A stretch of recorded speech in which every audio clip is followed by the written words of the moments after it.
Empossado em dezembro de 2023 como presidente argentino, Javier Milei enfrentou grandes desafios em seu primeiro ano de mandato.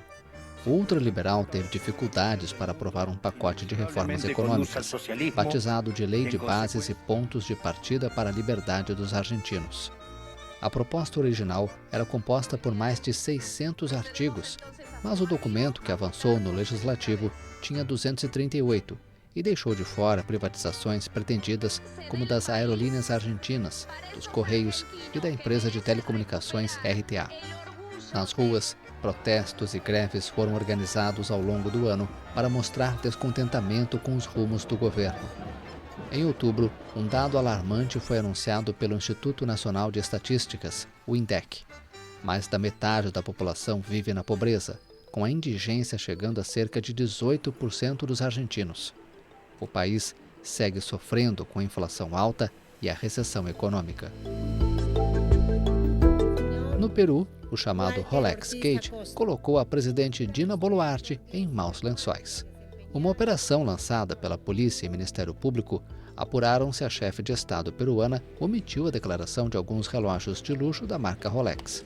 Vários ministros pediram destituição, forçando a chefe de Estado a formar seu terceiro gabinete em apenas 16 meses de gestão. A oposição de esquerda apresentou 2 pedidos de impeachment, mas ambos foram rejeitados pelo Congresso. A crise no Haiti foi ainda mais séria. Uma nova onda de violência levou o então premier Ariel Henry a renunciar ao cargo. Um conselho de transição foi estabelecido e um novo governo foi formado com Gary Conilla como primeiro-ministro interino. Mas bastaram apenas 5 meses para o político ser removido do posto pelos mesmos que o colocaram na função. Alix Didier Fils-Aimé foi escolhido para substituí-lo e em sua posse prometeu trabalhar pela paz e segurança neste conturbado país caribenho devastado pela violência de gangues. Na Bolívia, um grupo de militares tentou tomar a sede do governo em La Paz em junho. Soldados e blindados ocuparam a Praça Murillo, no centro da capital boliviana, onde fica o Palácio Presidencial, e com um tanque tentaram entrar no local. Várias pessoas foram presas, incluindo militares ativos e reformados, entre eles os 3 ex-comandantes das Forças Armadas.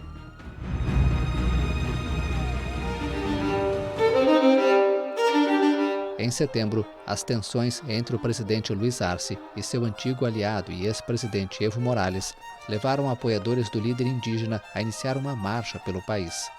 O governo afirma que Morales está inabilitado, já que a Constituição não permite a reeleição além de 2 mandatos presidenciais consecutivos, embora o ex-chefe de Estado insista que não existe tal proibição. O ano foi marcado por várias eleições na América Latina, como El Salvador, Panamá e outros países.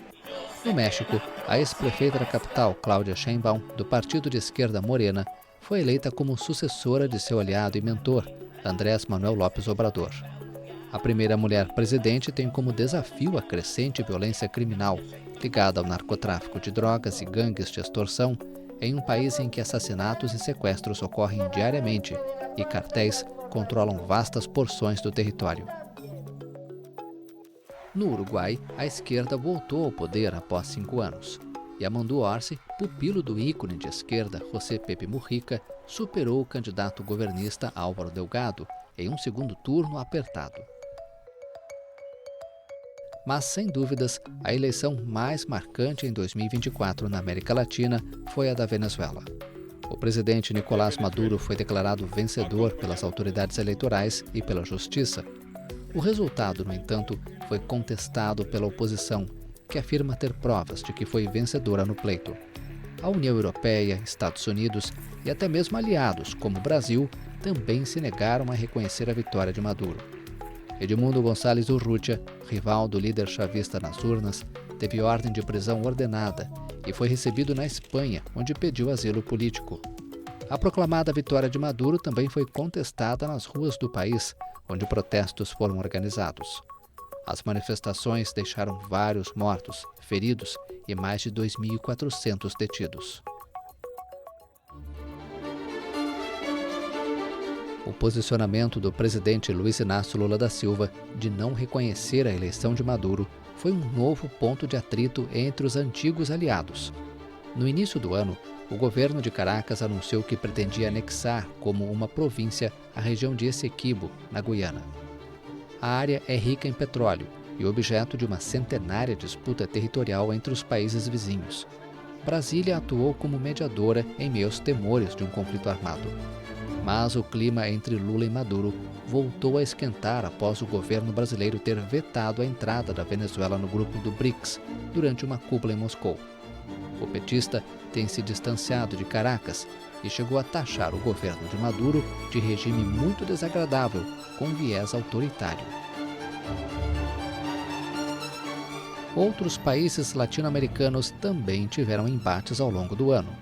Em abril, o México rompeu relações diplomáticas com o Equador, depois que a polícia equatoriana invadiu a embaixada mexicana em Quito para prender o ex-vice-presidente do Equador, Jorge Glass, a quem o governo mexicano havia concedido asilo político horas antes. O esquerdista, contra quem havia sido expedido um mandado de prisão, estava refugiado na representação diplomática desde dezembro. O Equador ainda viveu episódios de grave violência que levaram o presidente Daniel Noboa a declarar que o país vivia um conflito armado interno. A fuga de uma prisão de Adolfo Macias, de 44 anos, conhecido como Fito, líder da temida gangue Los Choneros, a maior quadrilha de traficantes do país, foi o ponto de partida. Em poucos dias, vários episódios de violência foram registrados, como policiais e agentes penitenciários retidos por presos e inúmeros ataques armados. Mas foi a invasão de uma televisão pública na cidade portuária de Guayaquil que deixou o país em alerta. Homens encapuzados e armados invadiram o estúdio e fizeram vários jornalistas e funcionários reféns.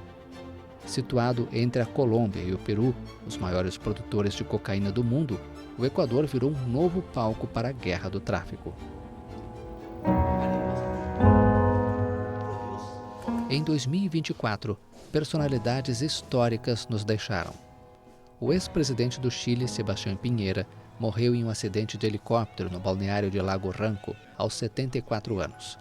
O político foi o primeiro presidente de direita a chegar ao poder por eleição popular após a ditadura de Augusto Pinochet. No Peru, o também ex-presidente Alberto Fujimori morreu aos 86 anos em sua residência em Lima, onde se recuperava de um tratamento contra o câncer de língua. O político de origem japonesa esteve detido por 16 anos em uma prisão para ex-presidentes na capital do país, após ser condenado a 25 anos de prisão por 2 massacres contra civis perpetrados por um esquadrão do exército peruano no início da década de 90. O luto também foi vivido na Argentina, onde Nora Cortinhas, integrante histórica das Mães da Praça de Maio, que desafiou a ditadura argentina e acompanhou as principais lutas pelos direitos humanos, morreu aos 94 anos. Exceto pelas viagens para divulgar sua luta pelo mundo por mais de 4 décadas, Norita nunca faltou às marchas das quintas-feiras ao redor da pirâmide da Praça de Maio.